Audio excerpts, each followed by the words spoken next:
Hi friends, అందరికీ నమస్తే. ఈ గల్ఫ్ దేశంలో ఉన్న చాలామందికి కొన్ని కొన్ని చట్టాలు అనుసరించట్లేదు.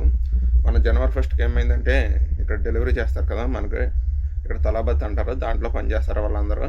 ఆ రోజు వాళ్ళ కంపెనీకి మొత్తం సెలవనమాట. వాళ్ళు ఏం చేశారంటే చిన్నగా గెట్ టుగెదర్ ప్లాన్ చేసుకున్నారు.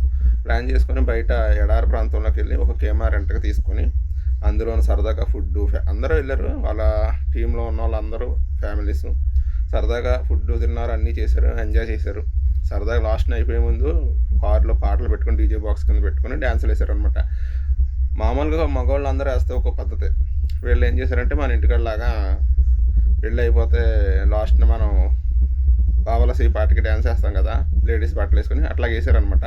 ఈ కోవిడ్ దేశంలో ఏంటంటే ఒక ఆడవాళ్ళు మగవాళ్ళు బట్టలేసుకున్నా, మగవాళ్ళు ఆడవాళ్ళు బట్టలేసుకున్నా అది తప్పనమాట. చట్ట విరుద్ధం అది. దాన్ని ఎవరో ప్రోత్సహించరు. అట్లా చేసినోళ్ళకి ఇప్పుడు కోవిడ్ దేశం మ్యాక్సిమం 5,000 దినార్ ఫైన్ ఉండొచ్చు, 2 సంవత్సరాలు జైలు శిక్ష అయితే ఉండొచ్చు. వాళ్ళకి అందరికీ తెలిసినోళ్ళే వాళ్ళందరూ. తెలిసి మరి ఎందుకు చేశారు అట్లా అన్నది మనకు తెలీదు. ఆ టైంలో చేస్తే చేశారు. అది తీసి వీడియోలు తీసి మళ్ళీ సోషల్ మీడియాలో అప్లోడ్ చేశారు. అప్లోడ్ చేయడం వల్ల ఇది పెద్ద చాలా ప్రాబ్లం అయిపోయింది ఇప్పుడు. కోవిడ్ దేశం నుండి అదే న్యూసు. ఎందుకంటే ఇక్కడ గల్ఫ్ కంట్రీలో చట్టాలు పెడతారు.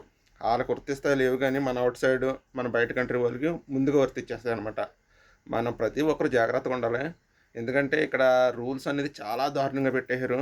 ఫైన్స్ కూడా ఎంత దారుణం అంటే అంత దారుణంగా పెట్టారు. ఇప్పుడు 5,000 దినార్లు అంటే మ్యాక్సిమం మన ఇండియా డబ్బులు 15 లక్షల రూపాయలు. అది ఫైన్ కట్టాలి, లేదంటే జైలు అన్న 2 సంవత్సరాలు ఉండాలి. ఇప్పుడు వాళ్ళు బతుకు తెరిపోయింది. ఎందుకంటే ఇప్పుడు పంపించేస్తారు, ఫింగర్లెస్ పంపించేస్తారు. Gulf country not allowed, Covid దేశం. జీవితం ఎట్లాగెళ్ళేది ఎట్లాగ అయిపోయింది. వాళ్ళ ఫ్యామిలీ ఇప్పుడు ఏమవ్వాలి ఏంటో ఏమో లేదు. ఇక్కడ గల్ఫ్ దేశం ఎందుకు వచ్చాం, మనం ఎందుకు వచ్చామో పని చేసుకుంటే బెస్ట్ అన్న ఎవరమైనాను. ఇక్కడికి వచ్చిన